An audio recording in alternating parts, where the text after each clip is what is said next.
Ang pagde-decorate ng mga bahay tuwing Pasko ay isang tradisyon na may malalim na kasaysayan at mga dahilan kung bakit ito ginagawa. Kung ngayon ka pa lang sa channel na ito, huwag kalimutang i-like at i-share ang video na ito. Mag-subscribe ka na din at i-click ang bell para lagi kang updated sa mga bago pa nating pampaswerte videos.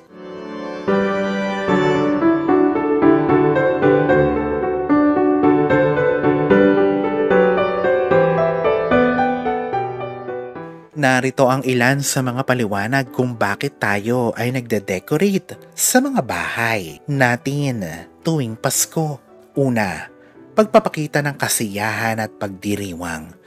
Ang pagde-decorate ng bahay ay isang paraan upang ipakita ang kasiyahan at pagdiriwang sa panahon ng Pasko. Sa pamamagitan ng paglalagay ng mga dekorasyon tulad ng Christmas tree, mga ilaw, at iba pang mga pampaskong dekorasyon, ipinapakita natin ang pagmamahal at kasiyahan sa paggunita ng kapanganakan ni Jesus.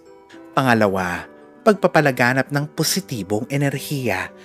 Ang mga pampaskong dekorasyon tulad ng mga ilaw, mga kulay na pampasko at mga palamuti ay nagdadala ng magandang enerhiya na siya nagpapalakas ng positibong atmosfera sa loob at labas ng bahay. Ito ay nagbibigay ng kasiyahan, pag-asa at pagmamahal sa mga tao sa paligid. Pangatlo, tradisyon at paniniwala. Ang pagde-decorate ng bahay tuwing Pasko ay isang matagal ng tradisyon na ipinamana mula sa unang henerasyon hanggang sa kasalukuyang henerasyon. Ito ay may kahalagahan at nagbibigay ng kasiyahan sa mga taong sumusunod sa mga tradisyong ito. May mga paniniwala rin na ang mga dekorasyon ay nagdadala ng swerte, kasaganahan at proteksyon sa tahanan. Pang-apat, pagpapakita ng espiritualidad. Para sa mga Kristiyano, ang pagde-decorate ng bahay ay isang paraan upang ipakita ang kanilang pananampalataya at espiritualidad. Ang mga simbolo tulad ng Christmas tree na may bituin sa taas, mga anghel at iba pang mga dekorasyon ay nagpapakita ng pananampalataya sa kapanganakan ni Jesus at ang kahalagahan nito sa buhay ng mga Kristiyano. Ang mga dahilan na ito ay maaaring magkakaiba depende sa kultura, paniniwala at tradisyon ng mga tao. Ngunit sa pangkalahatan, ang pagde-decorate ng bahay tuwing Pasko ay isang paraan upang ipakita ang kasiyahan, pagmamahal at pagdiriwang sa panahon ng Kapaskuhan. Narito ang ilan sa mga ibig sabihin ng ilang simbolismo ng Kapaskuhan. Una, bituin sa Christmas tree. Ang bituin na nakasabit sa tuktok ng Christmas tree ay nagre-representa ng bituin ng Bethlehem. Ito ay sumisimbolo sa mga pangyayari sa kwento ng Pasko kung saan ang tatlong mago ay sinunda ng bituin upang matagpuan ang sanggol na si Jesus. Ang bituin ay nagpapahiwatig ng liwanag, gabay at pag-asa. Pangatlo, Christmas bells. Ang mga kampana ng Kapaskuhan ay nagbibigay ng tunog na nagpapalaganap ng kasiyahan at pagdiriwang. Ito ay maaaring sumisimbolo ng pagdating ng mga magandang balita at ang pagtawag sa lahat na makiisa sa pagdiriwang ng Kapaskuhan. Pangatlo, Paskong Sinturon. Ang Paskong Sinturon o Paskong Kwintas ay isang dekorasyon na karaniwan na kapaligid sa Christmas tree. Ito ay nagre-representa ng pagkakaisa at pagkakapit-bisig ng mga tao tuwing Pasko. Ito rin ay nagpapahiwatig ng pagkakabuklod-buklod ng pamilya at mga kaibigan. Pang-apat, puto bumbong at bibingka. Ang puto bumbong at bibingka ay mga tradisyonal na pagkain tuwing Pasko sa Pilipinas. Ang mga ito ay sumisimbolo ng kasaganahan, kasiyahan at pagdiriwang. Ito rin ay nagpapahiwatig ng pagbibigay pugay sa mga tradisyon at kultura ng bansa. Panglima, ang Christmas wreath. Ang Christmas wreath ay isang palamuti na karaniwang nakasabit sa mga pintuan o dingding tuwing Pasko. Ito ay may hugis bilog at puno ng mga dahon, bulaklak at iba pang dekorasyon. Ito ay nagre-representa ng walang hanggang buhay at pag-asa. Ang mga bulaklak at dahon ay nagpapahiwatig ng pagkabuhay muli at pag-asa sa gitna ng taglamig.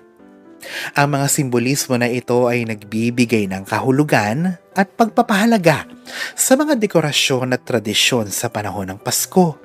Ang mga ito ay nagpapalaganap ng kasiyahan, pag-asa at diwa ng Kapaskuhan sa ating mga tahanan at puso.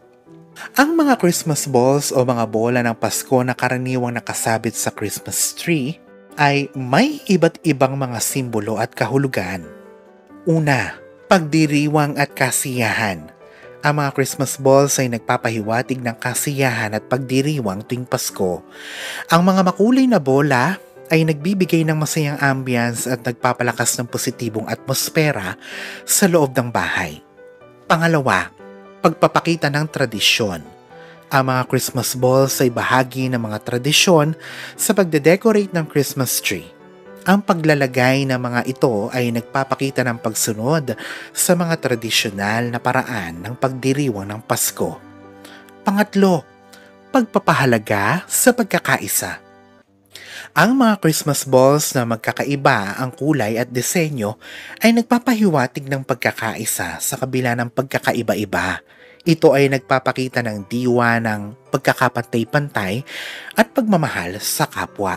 Pang-apat, ito ay pagpapakita ng pag-asa at liwanag. Ang mga Christmas balls na may mga sparkles o mga reflective surfaces ay nagpapahiwatig ng liwanag at pag-asa. Ito ay sumisimbolo ng liwanag na dala ng Pasko at ang pag-asang dala ng bagong taon. 5. Ito ay may personal na kahulugan. Ang mga Christmas balls ay maaaring magkaroon ng personal na kahulugan para sa bawat pamilya o individual. Maaaring ang bawat bola ay nagre-representa ng espesyal na alaala, tao o kahalagahan sa buhay ng pamilya. Mahalaga ring tandaan na ang mga kahulugan na ito ay maaaring magkakaiba depende sa kultura, paniniwala at personal na interpretasyon ng bawat tao. Ang mahalaga ay ang kahalagahan at kasiyahan na ibinibigay ng mga Christmas balls sa mga tahanan tuwing Pasko. Ang Belen o manger scene ay isang mahalagang bahagi ng tradisyon ng Pasko sa mga Kristiyano. Ito ay isang pagpapakita ng eksena ng kapanganakan ni Jesus sa isang sabsaban o pasilangan. Ang Belen ay naglalaman ng mga imahe na nagpapakita ng mga mahahalagang karakter sa kwento ng Pasko tulad ni Jesus, Maria, Jose, mga pastol, mga anghel, at mga hayop doon. Ang paglalagay ng Belen sa bahay ay nagdudulot ng iba't ibang mga kahulugan. Una, pagpapakita ng pananampalataya. Ang paglalagay ng Belen ay isang paraan upang ipakita ang pananampalataya at pagmamahal sa mga pangyayari sa kwento ng Pasko. Ito ay isang paalaala sa kahalagahan ng pananampalataya at pagpapahalaga sa espiritual na aspeto ng Pasko. Pangalawa, pagpapakita ng pagmamahal. Ang paglalagay ng Belen ay nagpapahiwatig ng pagmamahal at pagbibigay pugay kay Jesus at sa kanyang pamilya. Ito ay isang paraan upang ipakita ang pagmamahal at paggalang sa banal na pamilya ng Pasko. Pangatlo, pagpapahalaga sa simplisidad o pagiging simple. Ang manger scene o ang Belen ay nagpapahiwatig ng kahalagahan ng simpleng pamumuhay at kahalagahan ng mga hayop. Ito ay isang paalaala na ang kapanganakan ni Jesus ay naganap sa isang sabsaban na nagpapakita ng kababaang loob at kahalagahan ng mga simpleng bagay sa ating buhay. Pang-apat, ito ay pagpapakita ng pag-asa. Ang Belen ay nagdudulot ng pag-asa at kasiyahan sa mga tao.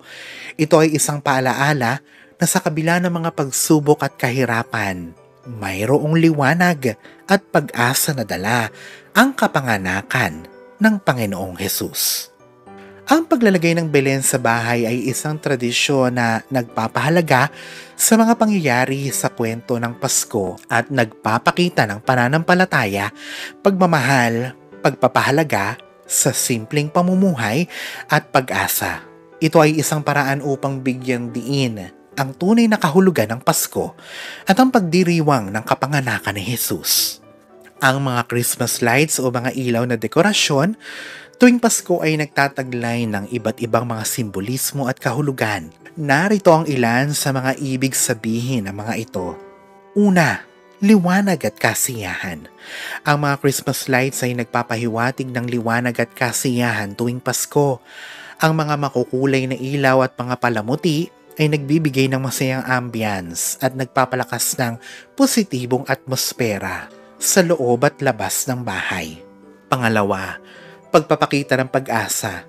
Ang mga Christmas lights ay nagdadala ng pag-asa sa gitna ng taglamig. Ito ay nagpapahiwatig na sa kabila ng dilim at lamig ng panahon, mayroong liwanag at pag-asa na dala ng Kapaskuhan. Pangatlo, pagdiriwang ng kapanganakan ni Jesus. Ang mga Christmas lights ay sumisimbolo ng pagdiriwang ng kapanganakan ni Jesus.